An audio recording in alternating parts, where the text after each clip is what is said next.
Hello everyone, welcome to my channel Tanuja Bio Studies. Now in this video we will talk about the plasmolysis and imbibition.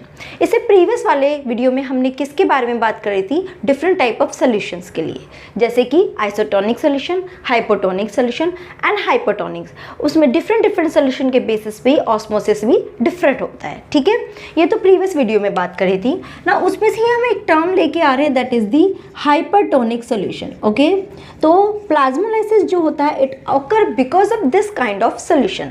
First of all hypertonic solution you must be knowing now.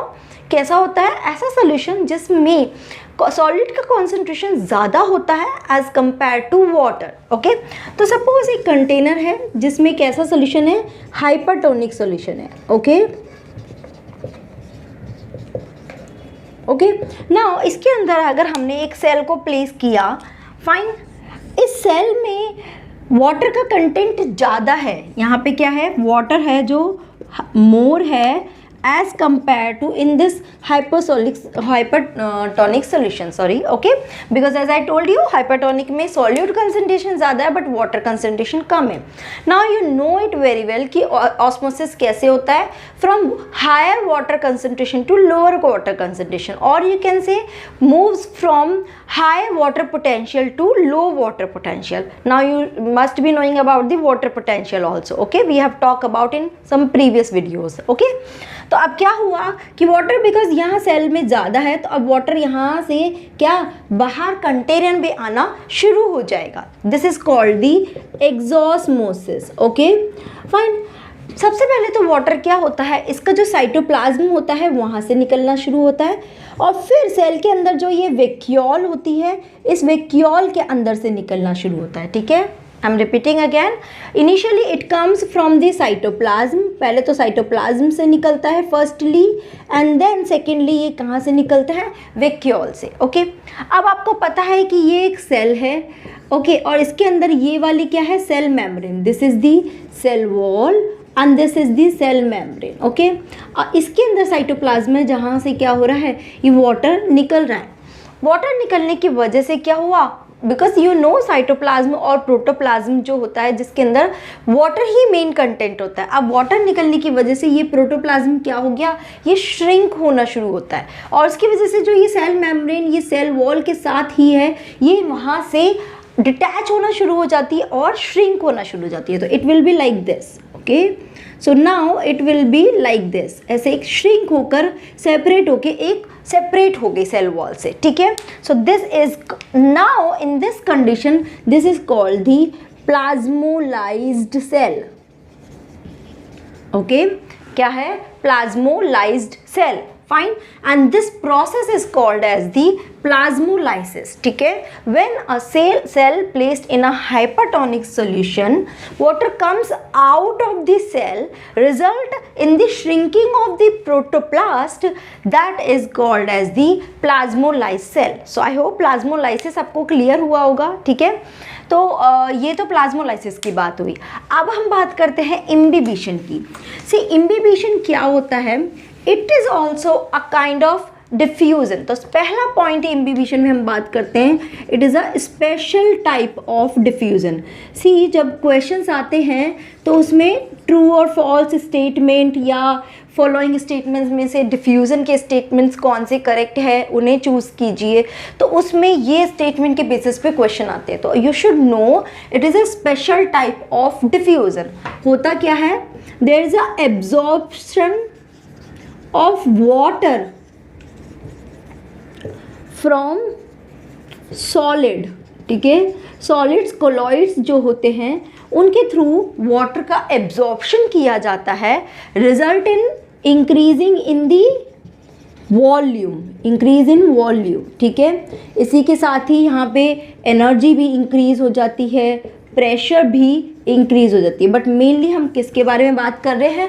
Volume increase हो जाता है. ठीक है, जैसे कि for example आपने देखा होगा there is absorption of water by dry seed. As well as wood. Okay, आपने देखा है बारिश के टाइम पे जो दरवाजे होते हैं, वुड होती हैं, वो क्या फूल जाते हैं, जिसकी वजह से प्रॉपरली बंद नहीं होते।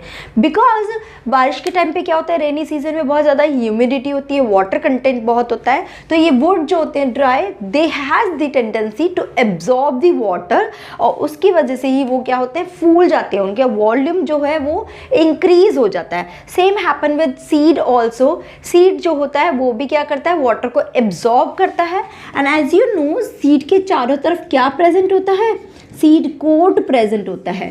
तो इसी की वजह से सीड कोट क्या होता है, वो ब्रेक डाउन होता है। ठीक है, जब सीड वाटर एब्जॉर्ब करेगा, वॉल्यूम बढ़ेगा, तो बाहर की लेयर पे क्या होगा, प्रेशर क्रिएट होगा, and because of that the seed coat it just break down. Okay fine. इसी की वजह से एक फिनोमिनन होता है, that is the emerging of seedling. ठीक है, आपने देखा है सीडलिंग सॉइल के अंदर हम सीड को सॉ करते हैं, बट जब सीडलिंग आती है वो सॉइल को ब्रेक करके, मतलब सॉइल के बीच में से निकलते हुए सीडलिंग बाहर आती है। ठीक है, that is also because of this imbibition, sorry, because क्या होता है, सीडलिंग भी वाटर एब्जॉर्ब करती है, वॉल्यूम बढ़ता है, तो वो प्रेशर क्रिएट करती है, and because of that it comes out of the soil, that is also because of the diffusion. तो डिफ्यूजन का जब क्वेश्चन आएगा तो उसमें ये वाला फिनोमिनन भी दिया जा सकता है, आपको बताना है is it correct for diffusion और नॉट। ठीक है, ओके, ये तो डिफ्यूजन हुआ। तो क्या डिफ्यूजन को अगर आपने होना है तो उसमें दो कंडीशन और होनी चाहिए। फर्स्ट इज व्हाट, जो एब्जॉर्बेंट होता है। व्हाट इज एब्जॉर्बेंट, जो ये वुड है, सीड है, जो वाटर को एब्जॉर्ब कर रहे हैं उसको हम क्या बोलते हैं, एब्जॉर्बेंट। ठीक है, तो एब्जॉर्बेंट एंड लिक्विड, ठीक है, जो लिक्विड, जो वाटर एब्जॉर्ब किया जा रहा है,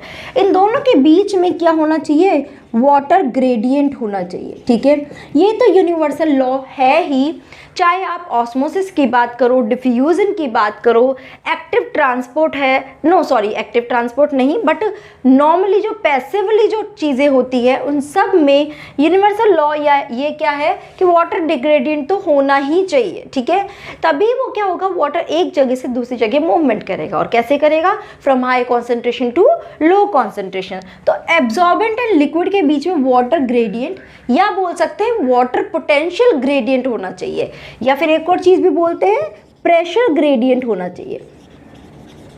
ठीक है, क्या होना चाहिए, वाटर पोटेंशियल ग्रेडियंट होना चाहिए and pressure gradient, they should be in between these two. तो क्वेश्चन जब आता है स्टेटमेंट के बेसिस पे तो ये वाला स्टेटमेंट भी आता है। ठीक है, एक और स्टेटमेंट आता है, that is the there should be the affinity between absorbent and liquid. Okay, तो जो लिक्विड एब्जॉर्ब होना है थ्रू दी एब्जॉर्बेंट, उन दोनों के बीच में एफिनिटी भी होनी चाहिए, तभी वो क्या करेंगे, एक दूसरे की तरफ अट्रैक्ट होंगे और वाटर एब्जॉर्ब होगा। ठीक है, so this is all about imbibition. इस पे बहुत ट्रू फॉल्स या करेक्ट इनकरेक्ट स्टेटमेंट के बेसिस पे क्वेश्चंस आते हैं, तो वो आपको अच्छे से पता होना चाहिए, as well as plasmolysis. So I hope these two terms are clear to all of you. If you have any doubt, please put your query in the comment box. Thank you so much guys for watching this video.